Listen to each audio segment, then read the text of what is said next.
ನಮಸ್ಕಾರ ಸ್ನೇಹಿತರೆ, ತಮ್ಮೆಲ್ಲರಿಗೂ SRG5 ಯೂಟ್ಯೂಬ್ ಚಾನಲ್ಗೆ ಸ್ವಾಗತ. ನಾನು ನಿಮ್ಮ ಅಕ್ಬರ್ ಮಿರಾಣಕ್ಕೆ ಮಾತಾಡೋದು. ಬೋರ್ವೆಲ್ ರೀಚಾರ್ಜ್ ಮಾಡಿ ನಾವು ಇಲ್ಲಿಗೆ ಒಂದು 3 ವರ್ಷ ಆಯಿತು. ಇದು ಕೊಪ್ಪಳದ ಮಹಿಳಾ ಪ್ರಥಮ ದರ್ಜೆ ಕಾಲೇಜು, ಅಲ್ಲಿ ಬೋರ್ವೆಲ್ ರೀಚಾರ್ಜ್ ಮಾಡಿದ್ವಿ ಸ್ನೇಹಿತರೆ. ಇಂದಿಗೂ ಕೂಡ ತುಂಬ ಚೆನ್ನಾಗಿ ಓಡ್ತಾಯಿದೆ.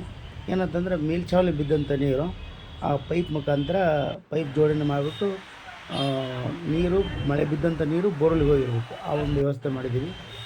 ಯಾವುದೇ ಥರ ಬಿಲ್ಡಿಂಗ್ ನೀರು ವೇಸ್ಟ್ ಆಗೋದಿಲ್ಲ. ಸರ್ ನಮಸ್ಕಾರ ಸರ್, ತಮ್ಮ ಹೆಸರು ಸರ್? ಗಣಪತಿ ಲಮಾಣಿ ಅಂತ. Okay sir, okay. ಈ ಬೋರ್ವೆಲ್ ರೀಚಾರ್ಜ್ ಮಾಡಿ ನಾವು ಒಂದು 3 ವರ್ಷ ಆಯ್ತು ಸರ್, ಅಲ್ವಾ? 3 ವರ್ಷ ಆಯಿತು. ಹೇಗಾಗಿದೆ ಸರ್ ಈಗ? ತುಂಬ ಒಂದು ಪರಿಣಾಮಕಾರಿಯಾಗಿ ಕೆಲಸ ಮಾಡ್ತಾ ಇದೆ. ಹಾಂ. ಮೊದಲೆಲ್ಲ ಬೋರ್ವೆಲ್ಲಲ್ಲಿ ಬೇಸಿಗೆಯಲ್ಲಿ ನೀರು ಕಡಿಮೆ ಆಗ್ತಿತ್ತು. Okay sir. ಆದರೆ ಇದು ಇನ್ಸ್ಟಾಲ್ ಮಾಡಿದ ನಂತರ ನಮಗೆ ಬೇಸಿಗೆಯಲ್ಲಿ ಯಾವುದೇ ತೊಂದರೆ ಆಗಿಲ್ಲ. Okay sir. ಸಾಕಷ್ಟು ನೀರು ಬರ್ತಾ ಇದೆ. ನೀರಿದಾವೆ. ಮತ್ತು ಟೋಟಲಿ ಸ್ಟೂಡೆಂಟ್ ಎಷ್ಟು ಜನ ಇದ್ದಾರೆ ಸರ್? 1200 ವಿದ್ಯಾರ್ಥಿಗಳು ಈ ಕಾಲೇಜಲ್ಲಿ ಇದ್ದಾರೆ. ನೀರಿಗೇನು ತೊಂದರೆ ಆಗಿಲ್ಲ ಸರ್ ಇವತ್ತಿಗೂ? ಒಂದು ಏನೇನಾದ್ರು ಡೈಲಿ ಒಂದು 10,000 ಲೀಟರ್ ಅಂತ ಆರಾಮ್ ಖರ್ಚಾಗ್ತದೆ ನಿಮ್ಮ ಸ್ಕೂಲಿಗೆ.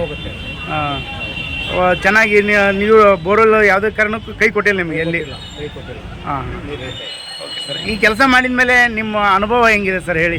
ಈ ಕೆಲಸ ಮಾಡಿದ ಮೇಲೆ ನಮಗೆ ಬೇಸಿಗೆಯಲ್ಲಿ ನೀರಿಂದ ತೊಂದರೆ ಆಗಿಲ್ಲ. ಹಾಂ. ಈ ಮೊದಲು ಸ್ವಲ್ಪ ತೊಂದರೆ ಆಗ್ತಿತ್ತು. ಹೌದು ಸರ್, ಈ ಕೆಲಸ ಮಾಡೋ ಮುಂಚೆ. ಹಾಂ ಸರ್. ಆದರೆ ಇದು 3 ವರ್ಷದಿಂದ ನಮಗೆ ಯಾವುದೇ ನೀರಿನ ಕೊರತೆ ಆಗಿಲ್ಲ. ಇನ್ನು ಬೇರೆ ಬೇರೆ ಕಡೆ ಈ ರೀತಿ ಮಾಡೋದು ಬಹಳ ಪ್ರಯೋಜನಕಾರಿ ಅಂತೇಳಿ ಹೇಳೋದು. Okay sir, okay sir. ಇದನ್ನು CSR ಆ್ಯಕ್ಟಿವಿಟಿ ಮುಖಾಂತರ ಫಿನ್ಕೇರ್ ಸ್ಮಾಲ್ ಫೈನಾನ್ಸ್ ಬ್ಯಾಂಕ್ ಇದೆಯಲ್ಲ, ಅವರು ನಮ್ಮ ಸಂಕಲ್ಪ ಸಂಸ್ಥೆ ಕೊಟ್ಟಿದ್ದರು. ಫಿನ್ಕೇರ್ ಬ್ಯಾಂಕ್ನವರು ಈ ಒಂದು ಪ್ರಾಜೆಕ್ಟ್ ಕೊಟ್ಟಿದ್ರು ನಮಗೆ.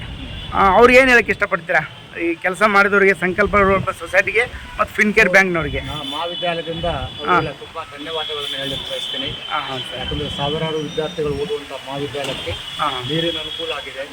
ಇನ್ನು ಹೆಚ್ಚು ಕಾಲೇಜುಗಳಲ್ಲಿ ಈ ರೀತಿ ಮಾಡಬೇಕು, ಒಂದು ನೀರಿನ ಸೌಕರ್ಯವನ್ನು ಒದಗಿಸಬೇಕಂತೇಳಿ.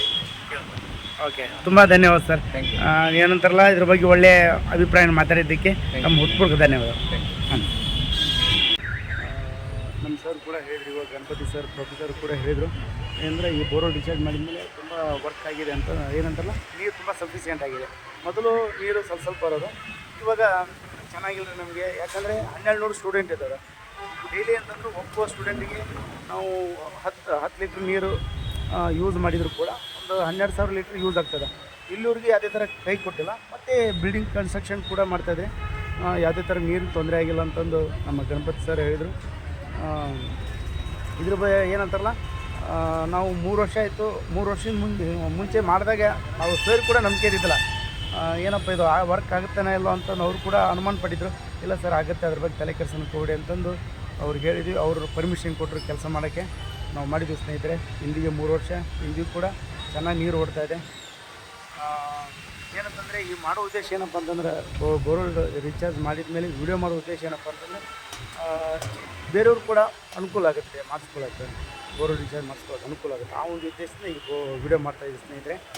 ಈ ಒಂದು ವಿಡಿಯೋ ಬಗ್ಗೆ ನಿಮ್ಮ ಮನಸ್ಸಿಗೆ ಕಮೆಂಟ್ ಮೂಲಕ ತಿಳಿಸಿ. ಮತ್ತೆ ಮುಂದಿನ ವಿಷಯನ ಎಲ್ಲರಿಗೂ ನಮಸ್ಕಾರ.